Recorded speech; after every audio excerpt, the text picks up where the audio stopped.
কিন্তু মাহফুজের চিন্তা এবং তত্ত্ব ক্ষতিকর।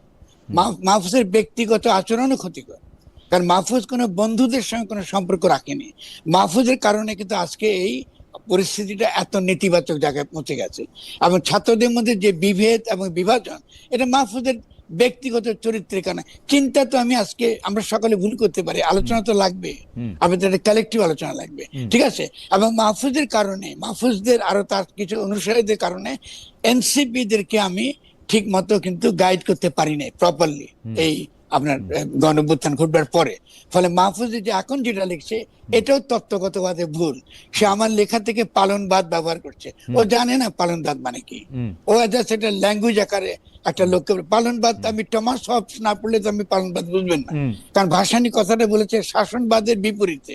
তো শাসনবাদের তাত্ত্বিক পাশ্চাত্য ছিল টমাস হবস।